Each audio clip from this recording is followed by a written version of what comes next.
had a student say to me yesterday, why has nobody ever taught me this before in GCSE English? So this is paper 1, question 2, particularly for AQA, but it also works for other exam boards.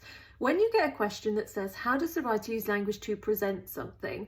There is a 3-step process that you should be doing, which is so clear, it's so easy, it's so simple, it takes away any stress and anxiety. So the first thing you need to do is this. You actually need to read the text and then you need to answer the question. And I know that sounds stupid, but step 1 is this.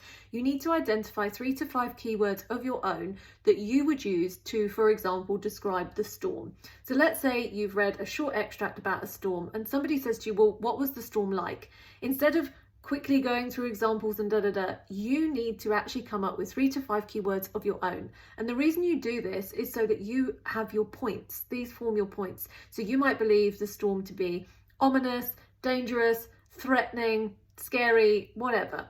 Once you've got those keywords, step number 2, you go through, you find your examples that support those keywords. The most common mistake I see is students just go and look for language techniques first.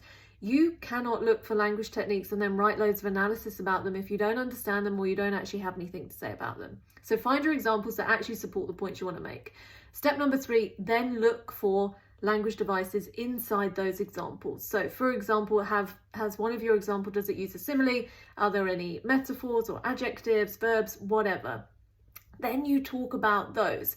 You pull that all together and you create your analysis. If you didn't see the video that I put up the other day, there are some really nice easy sentence starters to help you with your analysis. So use those sentence starters as almost step number 4 to help you when you are doing this question. I would recommend that you go ahead, go and find a past paper question, sit and do these steps 1, 2, 3, 4, and let us know how you get on in the comments and if you see an improvement in how you approach the question, but also your analysis.